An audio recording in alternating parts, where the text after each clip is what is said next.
আমাদের আজকের যে আলোচনার টপিক গুলো আছে এগুলো পরীক্ষার জন্য খুব বেশি ইম্পর্টেন্ট না, তারপরেও আমরা জাস্ট একটু দেখবো। আর কিছু টপিক আছে যেগুলো প্রিভিয়াস ডিসকাশন গুলোতে হয়ে গেছে, কিন্তু আমরা জাস্ট একটা ওভারভিউ করতে পারি। এখানে প্রথমে যেটা দেখানো হচ্ছে কার্ডিয়াক ট্রান্সপ্লান্টেশন, হার্ট ট্রান্সপ্লান্টেশন। সাধারণত আহ, দুই রকম হতে পারে। কমনলি যেটা হয় অর্থোটোপিক কার্ডিয়াক ট্রান্সপ্লান্টেশন, যেখানে হার্টটাকে রিমুভ করা হয় এবং সেই জায়গাটাতে একটা ট্রান্সপ্লান্টেড হার্ট এখানে সেট করে দেওয়া হয়। এবং এখানে মেইন মেজর ভেসেল গুলো রাখা হয়, সাথে অ্যাট্রিয়ামের কিছু পার্ট রাখা হয়। সে কতটুকু রাখা হচ্ছে তার উপর ভিত্তি করে বিভিন্ন টাইপ হতে পারে। এবং টোটাল হার্ট রিপ্লেসমেন্ট যখন হবে তখন শুধু মেজর ভেসেল গুলোই রাখা হয়। আরেকটা হতে পারে যেটা ডিজিজ হার্টের পাশে একটা নতুন হার্ট লাগাই দেওয়া যেতে পারে, সেটা হেটারোটোপিক হার্ট ট্রান্সপ্লান্ট। এগুলো পরীক্ষার জন্য কখনোই ইম্পর্টেন্ট না। তারপরে জাস্ট আমরা একটু দেখলাম যে ডিজিজ হার্টের সাথেও একটা হার্ট লাগানো যেতে পারে, যেটা হেটারোটোপিক ট্রান্সপ্লান্ট। তবে আমাদের আজকের মেইন টপিক যেটা, সেটা হচ্ছে কার্ডিয়াক ইমপ্লান্টস। বিভিন্ন ধরনের ইমপ্লান্টস আমরা আহ, দেখতে পাই আমাদের রেগুলার যে আমরা রিপোর্টিং করি তাতেও আমরা পাই। তার মধ্যে খুবই কমনলি পাই যেটা, সেটা হলো এক্সটার্নাল ওয়্যারস এখানে দেখা যাচ্ছে। এবং সাথে আমরা এখানে প্রস্থেটিক হার্ট ভালভ দেখতে পাচ্ছি। এখানে আহ, দেখতে একটা মনে হচ্ছে, কিন্তু এখানে অ্যাকচুয়ালি আরো একটা আছে। এটার উপরে রাউন্ড যেটা, ঠিক তার পাশে আরেকটা আছে। এক্সটার্নাল ওয়্যারস গুলো সাধারণত আহ, যখন সার্জারি করা হয় তখন এই ওয়্যারস এর ডিরেকশনটা একটা নির্দিষ্ট দিকেই রাখা হয়। যেমন এখানে আমরা যদি দেখি সবগুলো এই নিচের দিকে ডিরেকশন করে রাখা আছে, এবং এই ডিরেকশনটা গুরুত্বপূর্ণ এই কারণে, যদি কোনো কারণে ওয়্যারস ডিসপ্লেসমেন্ট হয় ইনফেকশনের কারণে, সেক্ষেত্রে দেখা যাবে যে এই ওরিয়েন্টেশনটা নষ্ট হয়ে যাবে। আরেকটা হতে পারে যেটা, এই ওয়্যার গুলো ফ্র্যাকচার হয়ে যেতে পারে, সেটা তো আমরা দেখতেই পাবো। আর একটা গুরুত্বপূর্ণ, সেটা আমাদের যে প্রস্থেটিক হার্ট ভালভ। এখন আমাদেরকে এই প্লেন এক্সরে থেকে মোটামুটি হার্ট ভালভের আহ মানে লোকেশন অথবা কোন হার্ট ভালভটা রিপ্লেস করা হয়েছে সেটা সম্পর্কে একটা ধারণা করতে হবে।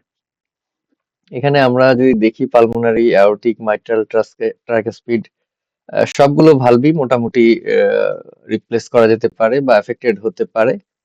কিন্তু খুব কমনলি যেটা হয় অ্যাওর্টিক এবং মাইট্রাল ভালভ, এই দুটা খুব কমনলি এফেক্টেড হয়। এবং এটা পজিশনের উপর ভিত্তি করে বা এক্সপোজারের উপর ভিত্তি করে এন্ড অন, এন্ড ফেস বিভিন্নভাবে আসতে পারে। এখন এন্ড ফেস, এন্ড অন একই। এবং আরেকটা আছে প্রোফাইল। যখন আমরা যদি লেফট ইমেজটা যদি দেখি, সেক্ষেত্রে আমরা এখানে দেখতে পাচ্ছি যে এটা এন্ড ফেস অথবা এন্ড অন একটা ভিউ। এবং যখন আমরা পাশ থেকে দেখি, এটাকে বলা হয় ইন প্রোফাইল। এখানে যদি আমরা দেখি, এখানে এক্সটার্নাল ওয়্যারস গুলো দেখতে পাচ্ছি, এবং এর ভেতর দিয়ে আমরা একটা লিনিয়ার স্ট্রাকচার দেখতে পাচ্ছি। এই লিনিয়ার স্ট্রাকচারটা একটা হার্ট ভালভ। এখন কেউ কি এটা বলতে পারবে যে এটা এন ফেস নাকি এন প্রোফাইলে আছে এই ভালভটা?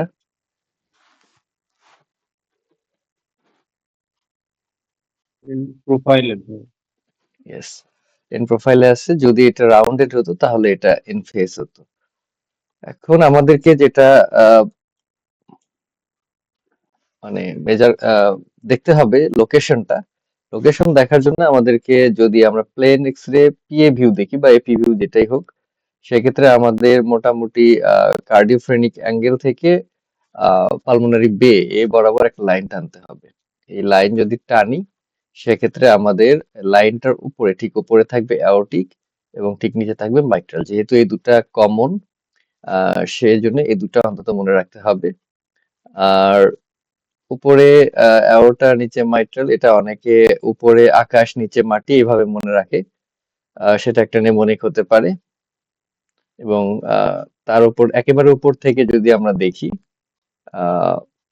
পি এ এম টি, এইভাবে যদি চিন্তা করি, এস এর মতো করে যদি চিন্তা করি, PAMT, এটা হলো সিকোয়েন্স। এবং এটাও যদি চিন্তা করি, এটার ক্ষেত্রে আবার একটু আমাদের অন্যভাবে চিন্তা করতে হবে। সেটা অ্যাপেক্স থেকে শুরু করে মোটামুটি T5 পর্যন্ত একটা লাইন টানতে হবে। সেটারও একই কথা, উপরে অ্যাওর্টিকটা এবং নিচে মাইট্রাল থাকবে।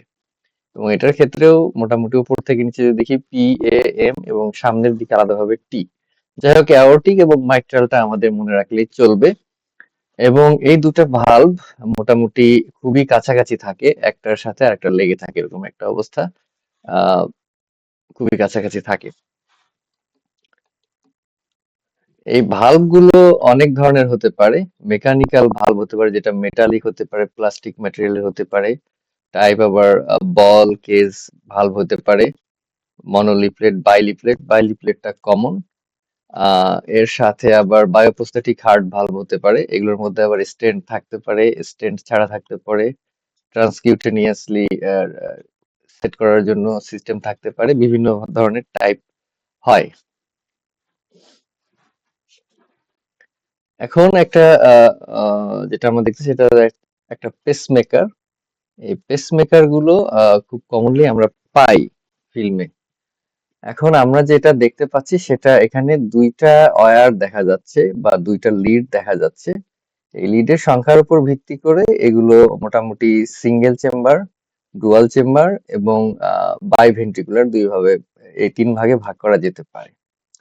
যখন একটা সিঙ্গেল লিড থাকে, তখন এটা আমরা রাইট ভেন্ট্রিকুলার অ্যাপেক্সের দিকে সেট করি।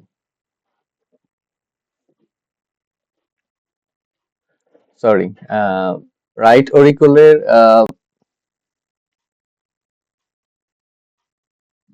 ঠিক আছে, রাইট ভেন্ট্রিকুলার অ্যাপেক্সেই যখন একটা লিড থাকবে, তখন আমরা রাইট ভেন্ট্রিকুলার অ্যাপেক্সেই সেট করব। এটা হলো সিঙ্গেল চেম্বার। যখন ডুয়াল চেম্বার হবে, তখন এটা রাইট ভেন্ট্রিকুলার অ্যাপেক্সে একটা থাকবে এবং রাইট অরিকুলে, রাইট অ্যাট্রিয়ামের অরিকুলে আরেকটা থাকবে। তখন এটা ডুয়াল চেম্বার হবে। এবং আরেকটা থার্ড যদি থাকে, সেক্ষেত্রে থার্ডটা থাকে লেফট ভেন্ট্রিকল। এবং এই লেফট ভেন্ট্রিকলে এটা ভেতর দিয়ে থাকে না, করোনারি সাইনাসের ভেতর দিয়ে থার্ড লিডটা থাকে লেফট ভেন্ট্রিকুলার সারফেসের ওদিকে।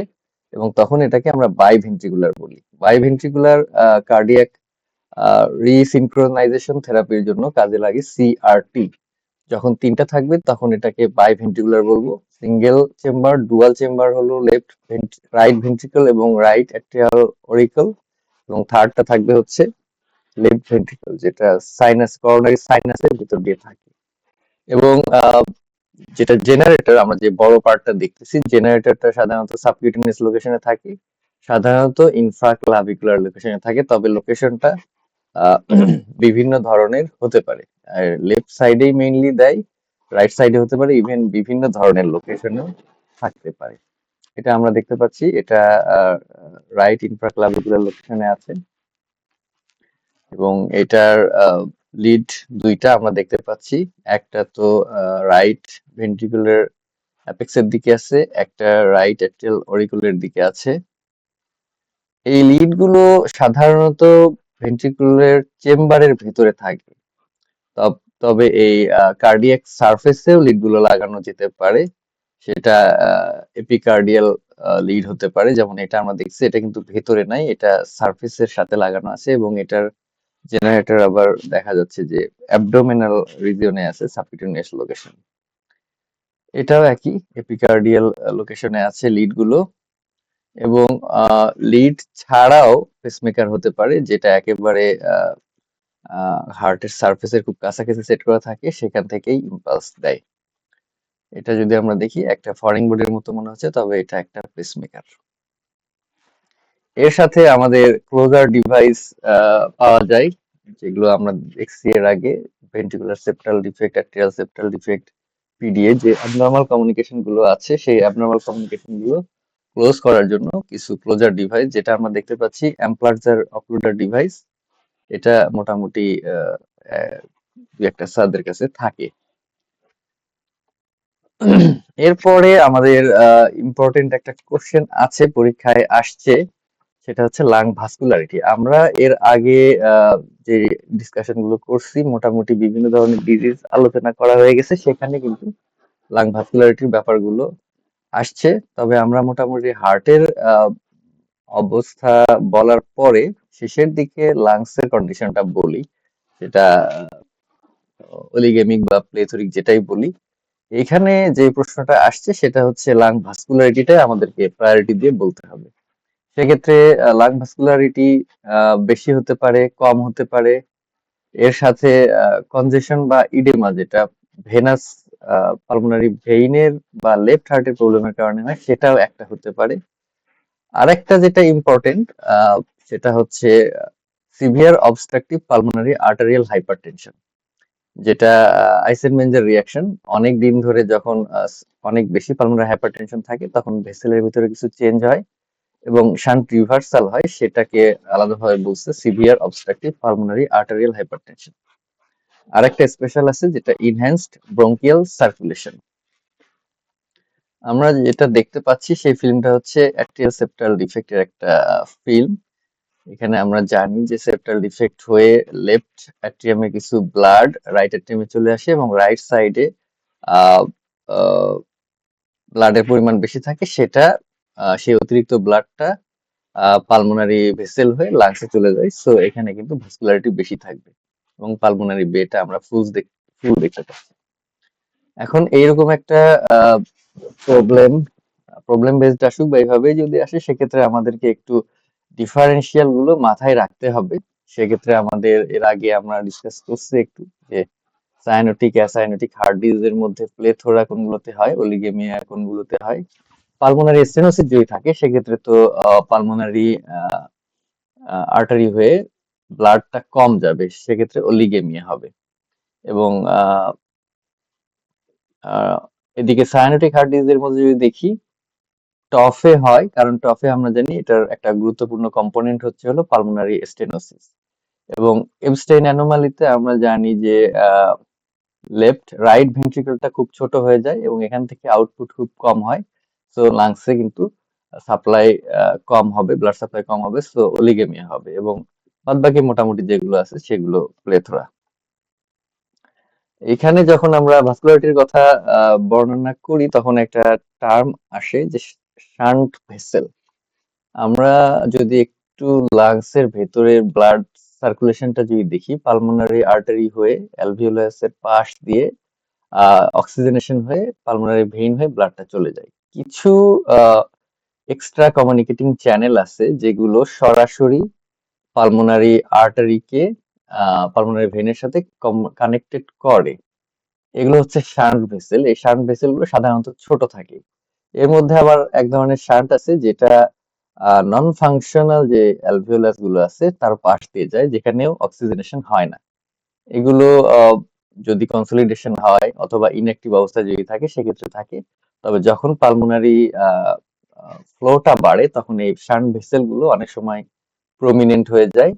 তখন আমরা একটা এন্ড অন যদি হয় বা এনফেস যদি হয়, সেক্ষেত্রে আমরা কিন্তু এগুলোকে নডিউলার, ছোট ছোট নডিউলার এরিয়া হিসেবে দেখতে পেতে পারি। অথবা এন প্রোফাইল যদি হয়, সেক্ষেত্রে লিনিয়ার স্ট্রাকচার হিসেবে দেখতে পারি। এটা একটা ভেন্ট্রিকুলার সেপ্টাল ডিফেক্ট। এটা আমরা এখানে একই অবস্থা, যেহেতু normally ventricular left ventricular pressure বেশি থাকে, রাইট ভেন্ট্রিকুলের দিকে চলে আসবে এবং সেটা পালমোনারি আর্টারি হয়ে লাংসে এক্সট্রা সাপ্লাই হবে, সে কারণে এখানেও প্লেথোরা হবে। আমরা পিডিএ এর কেস আমরা জানি যে পিডিএ তে যেহেতু পালমোনারি আর্টারিটা এক্সট্রা ব্লাড রিসিভ করে, সেক্ষেত্রে এই পার্টটা অনেক বেশি ডাইলেটেড হয় এবং পালমোনারি আর্টারি ব্লাড গুলো আলটিমেটলি লাংসে যাচ্ছে, সেক্ষেত্রে এখানে প্লেথোরা হচ্ছে। এবং যেটা আমরা এর আগে বললাম যে severe obstructive pulmonary arterial hypertension, এটা অনেক বেশি যদি হাইপারটেনশন থাকে, সেক্ষেত্রে ভাস্কুলার বেডে কিছু চেঞ্জ হয়। যেমন মিডিয়াল লেয়ারে হাইপারট্রফি হয়, তারপরে ইন্টিমা লেয়ারে ইনফ্লামেটরি চেঞ্জ হয়, আর্টারাইটিস হয়, ফাইব্রোসিস হয়। আলটিমেটলি এই ভেসেল গুলো ন্যারো হয়ে যায় এবং পেরিফেরাল ভেসেল গুলোতে এই সমস্যাটা বেশি হয়, সেন্ট্রাল ভেসেল গুলো প্রমিনেন্ট থাকে। পেরিফেরাল প্রুনিং হয়, যেটা আমরা দেখতে পাচ্ছি যে পেরিফেরাল ভেসেলগুলো দেখা যাচ্ছে না, সেন্ট্রাল ভেসেলটা অনেক বেশি প্রমিনেন্ট। এবং এই কন্ডিশন টাকে আমরা বলি আইসেনমেঞ্জার রিয়াকশন। যে কোনো শান্টে যখন অনেকদিন ধরে শান্ট থাকে, আস্তে আস্তে যখন শান্ট রিভার্স করা শুরু করে তখন এই ঘটনাটা ঘটে, এবং হার্টের সাইজ আস্তে আস্তে বড় ছিল, সেটা আস্তে আস্তে নর্মালের দিকে চলে যায়। সেটা এখানে severe obstructive pulmonary arterial hypertension বলছে। এবং ট্রান্সপোজিশন অফ গ্রেড আর্টারি আনকারেক্টেড, যেটা এগন স্ট্রিং অ্যাপিয়ারেন্স, এবং এখানেও পালমোনারি সার্কুলেশন বেশি থাকে। টফে আমরা জানি বুট শেপড হার্ট, এখানে যেহেতু খুব গুরুত্বপূর্ণ কম্পোনেন্ট হচ্ছে পালমোনারি স্টেনোসিস, এবং পালমোনারি স্টেনোসিস কতটুকু এটার উপর ভিত্তি করে ইমেজিং ফিচারটা তৈরি হয়। সো পালমোনারি স্টেনোসিসের কারণে কিন্তু টফে ওলিগেমিয়া থাকবে। এবস্টেইন অ্যানোমালি, যদিও এখানে একটু ভাস্কুলারিটি বেশি মনে হচ্ছে, তবে এখানে যেটা বক্স শেপ হার্ট, আমরা জানি যে এখানে অ্যাট্রিয়ালাইজেশন অফ লেফট ভেন্ট্রিকল বা লেফট ভেন্ট্রিকলের একটা বড় অংশ অ্যাট্রিয়ামের মধ্যে ইনকর্পোরেশন হয়ে যায়। সো রাইট ভেন্ট্রিকলের মধ্যে রাইট ভেন্ট্রিকলের একটা বড় পার্ট রাইট অ্যাট্রিয়ামের মধ্যে ইনকর্পোরেশন হয়ে যায়। সো রাইট ভেন্ট্রিকলের আউটপুটটা অনেক কম থাকে, এখানেও ওলিগেমিয়া হয়। আবার যদি আমরা পেরিকার্ডিয়াল ইফিউশন চিন্তা করি, ম্যাসিভ ইফিউশন যদি হয়, অনেক বেশি ইফিউশন হলেও আউটপুট কমে গিয়ে সেটাও ওলিগেমিয়া হতে পারে।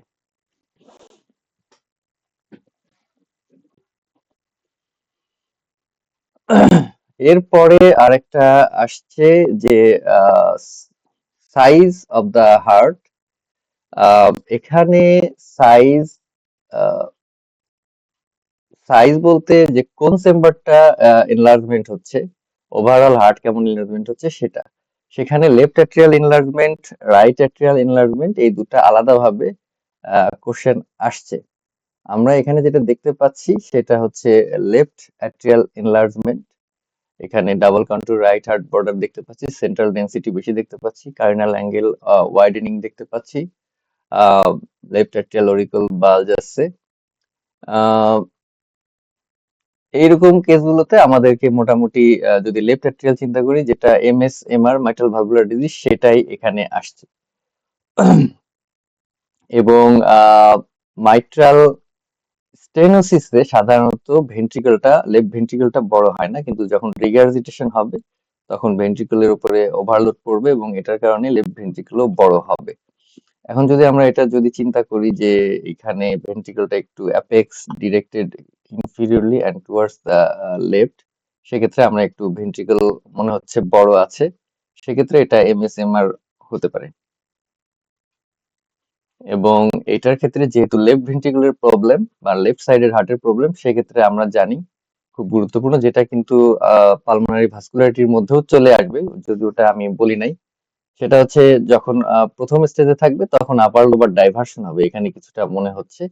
তারপরের স্টেজে গিয়া ইন্টারস্টিশিয়াল ইডেমা হবে, যেটাতে কার্লি এ লাইন, কার্লি বি লাইন এগুলো চলে আসবে, এবং ফাইনালি গিয়ে যেটা হবে অ্যালভিওলার ইডেমা, ব্যাটুইং অ্যাপিয়ারেন্স হবে, এয়ার ব্রঙ্কোগ্রাফ চলে আসবে, এবং সাথে কিন্তু প্লুরাল ইফিউশনও থাকবে।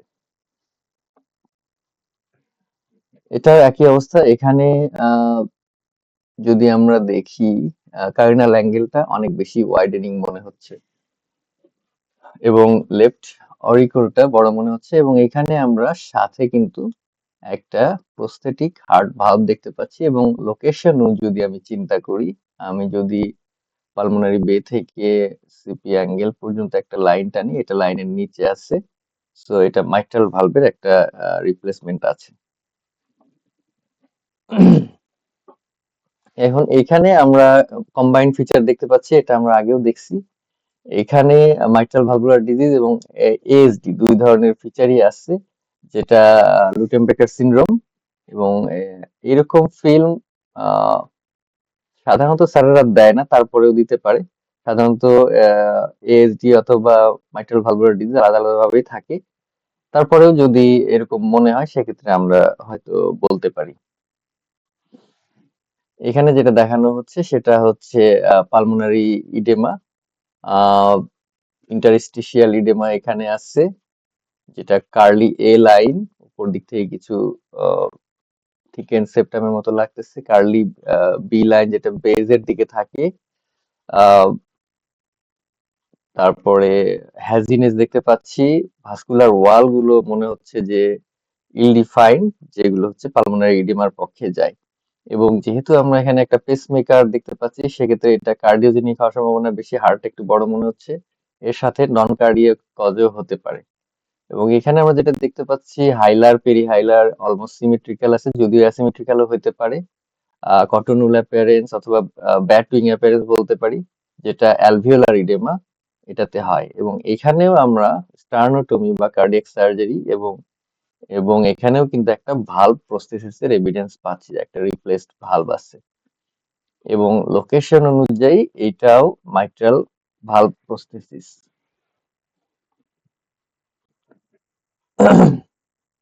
এখানে আমরা যেটা দেখতে পাচ্ছি সেটা হচ্ছে সেন্ট্রাল ডেনসিটি ইনক্রিজ করছে, ডাবল কন্টুর আসছে।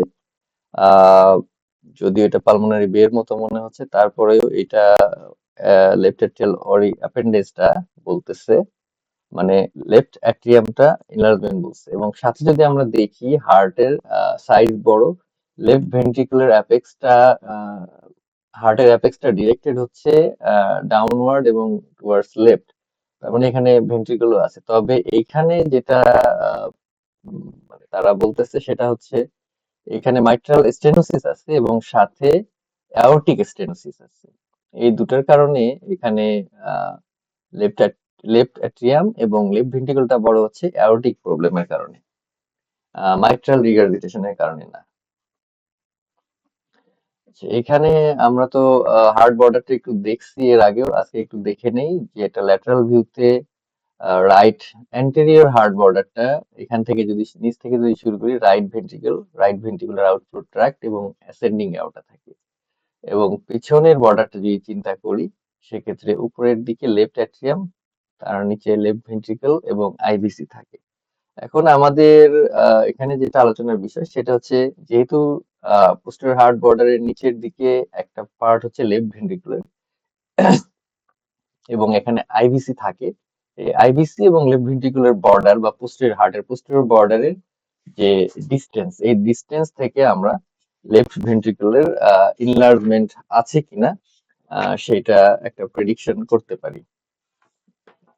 এবং এটা যদি 2 সেন্টিমিটার, আইবিসি যেখানে ডায়াফ্রামকে পায়ার্স করে, সেখান থেকে যদি 2 সেন্টিমিটার উপরে একটা লোকেশনে পোস্টেরিয়র হার্ট বর্ডার যদি 1.8 সেন্টিমিটারের বেশি হয়, যেটা এখানে এ দিয়ে মার্ক করা হচ্ছে, এই ডিস্টেন্সটা যদি 1.8 সেন্টিমিটারের বেশি হয়, সেক্ষেত্রে আমরা এটাকে রিগলার সাইন বলি, হফম্যান রিগলার সাইন। এটা ইন্ডিকেট করে যে লেফট ভেন্ট্রিকুলার এনলার্জমেন্ট। ওকে, আমরা আজকে খুব শর্টকাট ডিসকাশন করলাম। আজকের ডিসকাশন গুলো অ্যাকচুয়ালি এর আগেই আহ, করা হয়েছিল, জাস্ট একটু ওভারভিউ করলাম। আপনাদের কারো যদি কোনো সাপ্লিমেন্ট থাকে। আহ, আসসালামু আলাইকুম ভাইয়া। একটা ওয়ালাইকুম ব্যাপারে আসসালাম। একটু ক্লারিফিকেশন চাচ্ছিলাম। আপনি গত পরশু একটা ক্লাস নিয়েছিলেন, ওখানে একটা কথা বলেছিলেন যে পোস্টেরিয়র মেডিস্টাইনাল কোনো ম্যাচ থাকলে হার্টের বর্ডারটা আমরা বুঝতে পারবো নাকি বুঝতে পারবো না। আমি ওই জিনিসটা একটু জানতে চাচ্ছিলাম, মানে অ্যান্টেরিয়র মেডিস্টাইনাল ম্যাচ আর পোস্টেরিয়র মেডিস্টাইনাল ম্যাচ থাকলে রাইট হার্ট বর্ডারটা কি চেঞ্জটা আমরা পাই। এটা একটু আপনাকে ফাইন বলতেছিলেন, একটু ক্লিয়ারিফাই করবেন প্লিজ। আচ্ছা, সিলেট সিলেট আমরা জানি যে মানে যদি হার্টের সাথে কোনো কিছু রিলেশন লেগে থাকে, সেক্ষেত্রে আমরা মানে ওটা আলাদা করতে পারবো না। যেহেতু আমরা জানি যে অ্যান্টেরিয়রলি যে পার্ট গুলো আছে সেগুলো স্পেসটা খুবই অল্প, ওই সময় যদি ওখানে কোনো লেশন থাকে, তাহলে কিন্তু ওইটা হার্টের সাথে একবারে লেগে থাকবে। আর পিছনের দিকে আমরা যদি এটাই দেখি, এখানে আমরা যদি দেখি পোস্টেরিয়র মানে রেট্রোকার্ডিয়াক স্পেস, এই স্পেসটা অনেক বড়। এখানে যদি একটা লেশন থাকে পিছনের দিকে, সেটা কিন্তু হার্টের সাথে লেগে থাকবে না। এবং এই লেশনটা যদি আমরা ফ্রন্টাল ভিউতে দেখি, সেই ফ্রন্টাল ভিউতে দেখলে আমরা লেশনটাকে দুটো আলাদা আলাদা লেশন হিসেবেই ডিফাইন করতে পারবো ইউজুয়ালি। আহ সেক্ষেত্রে হার্টের বর্ডারটা এবং লেশনের বর্ডারটা ওভারল্যাপ হবে, কিন্তু আমরা তাও হার্টের বর্ডারটা ডিফাইন করতে পারবো। কিন্তু যদি এই সামনের দিকে কোনো লেশন থাকে, সেক্ষেত্রে ওটা হার্টের সাথে লেগে থাকবে, এবং তখন আমরা ওই দুটা বর্ডারকে আর আলাদা করতে পারবো না ইমেজিং ফ্রন্টাল ভিউতে। ওই জন্য মোটামুটি ওইটা হয়। আরেকটা হচ্ছে যখন আমরা সিলুয়েট সাইন যে কনসলিডেশন হয়, কনসলিডেশন যদি দেখা যায় যে মিডল লোবের মিডিয়াল সেগমেন্ট যেটা, সেটা তো হার্টের সাথে একেবারে লেগে থাকে। আবার পোস্টেরিয়র যে বেজাল সেগমেন্ট গুলো আছে, এই বেজাল সেগমেন্ট গুলো হার্টের সাথে লেগে থাকে না। এখন যখন মিডিয়াল সেগমেন্টে লেশনটা কনসলিডেশন বা কোনো লেশন হবে, সেটা হার্টের সাথে লেগে থাকবে, সেটা ফ্রন্টাল ভিউতে আমরা কিন্তু হার্টের বর্ডার থেকে আর ওই লেশনটাকে আলাদা করতে পারবো না।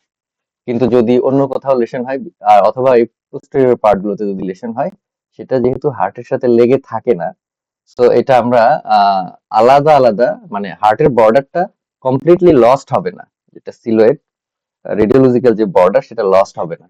সো আমরা ওখান থেকে একটা প্রেডিক্ট করতে পারবো যে এটা পোস্টেরিয়রলি আছে হার্টের সামনে, যেহেতু জায়গা কম সেই হিসেবে। থ্যাংক ইউ ভাইয়া, বুঝতে পারছি। Thank you. জাজাকাল্লাহ। ওকে, আর কেউ যদি কিছু সাপ্লিমেন্ট করেন অথবা কোনো কোয়ারি?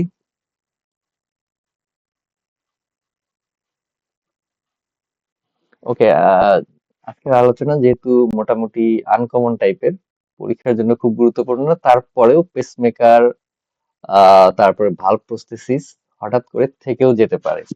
বিশেষ করে দেখা যাবে মাইট্রাল ভালভুলার ডিজিজ, ওইটা একটা কন্ডিশন, অন্যান্য ফাইন্ডিং আছে, সাথে ভালভটাও আছে, এরকম হতে পারে। আর একটা গ্রুপে ডিসকাশন একটু হয়েছে, সেটা হচ্ছে যে উইকলি 3 দিন করে ডিসকাশন, 3 দিন করে ডিসকাশন করলে একটু মনে হয় কম হয়ে যায়। আমার মনে হয় 4 দিন করে ডিসকাশন করলে ভালো হবে, সেটা আমার জন্য এবং অন্যদের জন্য। তো আমরা ইনশাল্লাহ সপ্তাহে 4 দিন করে ডিসকাশন করব, এবং কালকে আমরা ডিসকাশনটা অফ রাখবো। ডিসকাশন বেশি হলে হয়তো এটার সাথে তাল মিলায় চলা যাচ্ছে না, এটা হতে পারে। তো আমরা সপ্তাহে 4 দিন করব, 5 দিন না। আমার প্ল্যানিং ছিল 5 দিন, সেটা আমরা সপ্তাহে ইনশাল্লাহ 4 দিন ডিসকাশন করব।